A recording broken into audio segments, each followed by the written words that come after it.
we're in Malta, we're going to do a print by Wendy Pasmore.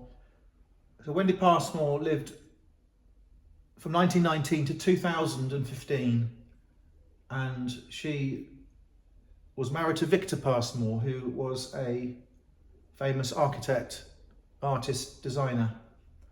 And the reason I have this in Malta is because they lived in Malta together for many years, though much of their work was done outside Malta and much of their work does not feature Malta.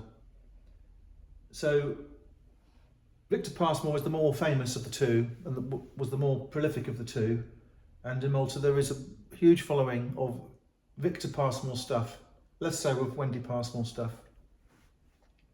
In Malta there's a museum room with much Victor Pasmore stuff in, the Musa in Valletta. There is a foundation in Malta full of his stuff, supported by the government and the bank. And many private collections in Malta have this Victor Pasmore stuff. There's less Wendy Pasmore stuff around in England and in Malta. And it is fair to say that the Wendy Pasmore stuff looks at first glance very similar to the Victor Pasmore stuff. If I saw that in England, I would say, oh, it's probably Victor Pasmore, but it's not. It's Wendy Pasmore. It is initial WP. It's dated 1990. It is print number 15 of 35. That's a very nice low number of limited edition prints.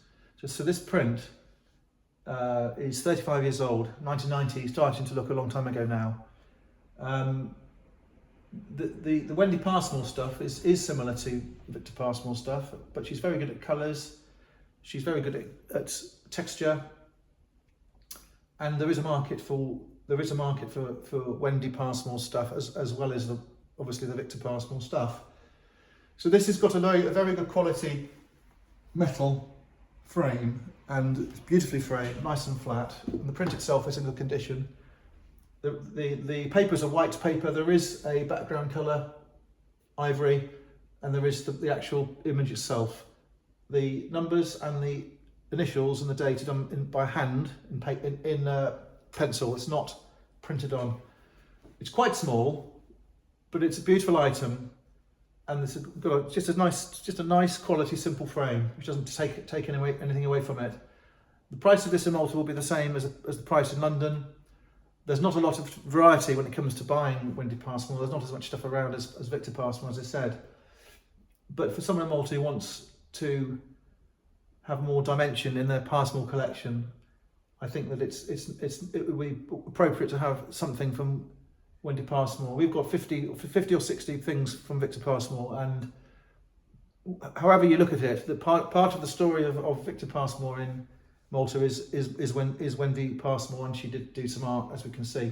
This would have been done not in Malta. This is 1990. This would have been done later. There was also work on the market by the son John. So there are three sources of different Pasmore works. The price is reasonable. I think the future holds a good prospect of growth in price. Apart from the price, it's a nice thing to have. It's a very cute size. It is clean and optimistic, and I can see that hanging anywhere really in Malta. It would look good anywhere. The fact that this artist came to Malta, Wendy Pasmore, and her husband Victor Pasmore came to Malta, spent a lot of time here. There are a number of artists like that. There was Desmond Morris, there was Basil Spence, there were countless others, even in the Victorian era, Edward Lear, you name it. There were lots of artists who would come to Malta for part of their lives and paint stuff, and it's part of the artistic history of Malta. And we have quite a lot of these prints from these Anglo-Maltese, if you want, artists, and I think that it does very much have a place here, decoratively and historically. Okay, thank you.